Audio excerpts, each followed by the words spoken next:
Об итогах работы доложили руководители финансово-экономического отдела, налоговой службы, управления сельского хозяйства. Как следовало из докладов, доходная часть бюджета за отчетный период выполнена на 104,2% с учетом дотаций из республиканского бюджета. Собственные доходы бюджета составили почти 500 миллионов рублей. По сравнению с 2013 годом собственные доходы уменьшились на 9 миллионов 565,8 тысяч рублей.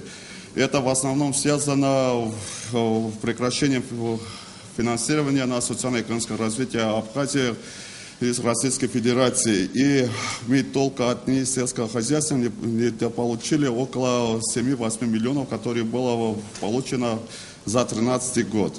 Общий объем иных обязательных платежей, поступивших в госбюджет, составили 50 миллионов 470 тысяч рублей. При плане 51 миллион 836 тысяч рублей.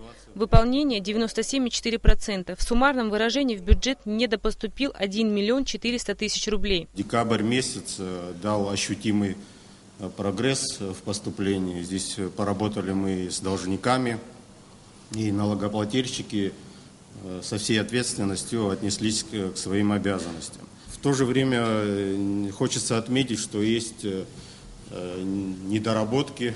Мы это понимаем, это связано с объективными, с субъективными причинами.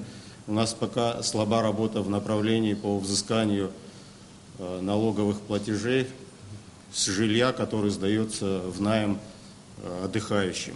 Удовлетворительной назвал работу служб района, подводя итоги заседания актива глава администрации Аслан Барателия. Долгов перед бюджетными организациями, тех, которых мы финансируем, у нас нету. И ни перед кем долгов нету. Это, я считаю, что довольно-таки серьезным успехом всего коллектива, который здесь находится.